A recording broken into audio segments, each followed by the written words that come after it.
ایک ملک کا بادشاہ بہت رحم دل اور نیک تھا۔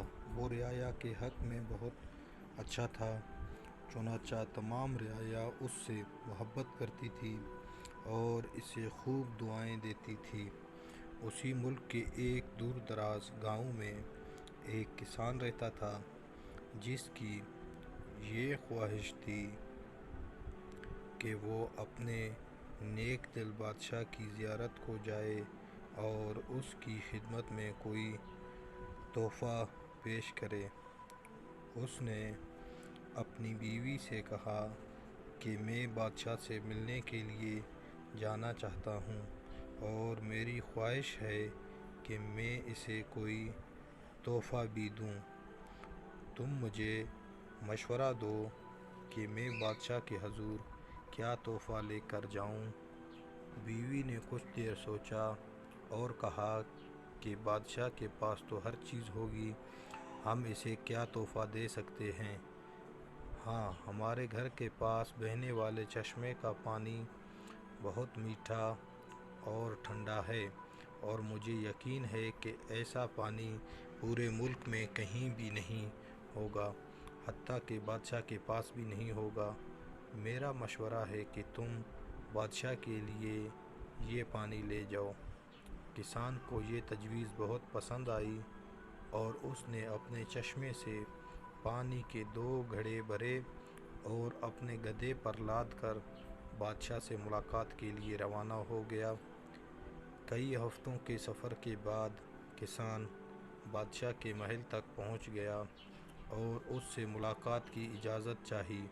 اجازت ملنے پر بادشاہ کو تحفہ پیش کیا اور اسے بتایا کہ یہ میرے گاؤں کے چشمے کا پانی ہے اور ایسا میٹھا اور ٹھنڈا پانی آپ کو پورے ملک میں کہیں بھی نہیں ملے گا۔ بادشاہ کے اشارے پر وزیر نے گھڑے کا ڈھکن اٹھایا تو کئی ہفتوں کے سفر کی وجہ سے پانی میں بدبو پیدا ہو گئی تھی۔ وزیر نے بادشاہ کی طرف دیکھا تو بادشاہ نے اسے خاموش رہنے کا اشارہ کیا اور بآواز بلند کہا کہ ہم اس تحفے سے بہت خوش ہوئے اور خزانچی کو حکم دیا کہ اس کسان کے گھڑوں کو سونے سے بھر دیا جائے۔ کسان بہت خوش ہوا۔ بادشاہ نے وزیر کو بلا کر چپکے سے کہا کہ پانی کو گرا دینا اور واپسی پر اس کسان کو اس راستے سے گزارنا جہاں ہمارے چشمے ہیں، تاکہ اس کے علم میں ہو کہ ہمارے پاس پانی کے کتنے چشمے ہیں اور ان کا پانی کتنا ٹھنڈا اور فرحت بخش ہے۔ چنانچہ جب کسان کو انعامات دینے کے بعد ان چشموں کے پاس سے گزارا گیا تو وہ سمجھ گیا کہ اس کا تحفہ کتنا حقیر تھا، لیکن بادشاہ نے اسے حقیر تحفے کو بھی قبول کیا اور اسے انعام سے نوازا۔ چنانچہ اس کے دل میں بادشاہ کے لیے محبت و عقیدت اور بڑھ گئی۔ ہماری عبادات کا بھی یہی حال ہے۔ ہم جو ٹوٹی پھوٹی عبادت کرتے ہیں تو ہم اسے بہت اچھی سمجھتے ہیں اور اپنے مالک کے حضور پیش کرتے ہیں۔ ان عبادات کی حقیقت معلوم ہونے کے باوجود وہ مالک الملک نہ صرف ہماری ان عبادات کو قبول کرتا ہے بلکہ انعام کے طور پر بیش بہا نعمتوں سے بھی نوازتا ہے، حالانکہ اسے ہماری عبادتوں کی ضرورت نہیں ہے۔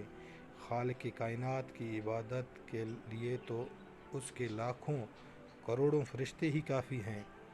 ذرا سوچئے، اگر ہم ان ٹوٹی پھوٹی عبادتوں کو پیش کر کے اس کی نعمتیں حاصل کرنے والے بھی نہ رہیں تو پھر دنیا میں ہمارے جیسا بد نصیب بھی کوئی نہ ہوگا۔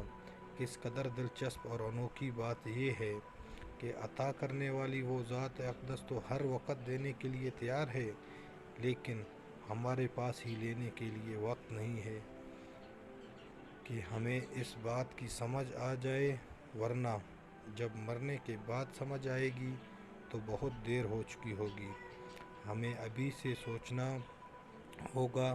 اللہ پاک ہم سب کو 5 وقت کا نمازی بنائے، نیک ہدایت عطا فرمائے۔ آمین ثم آمین۔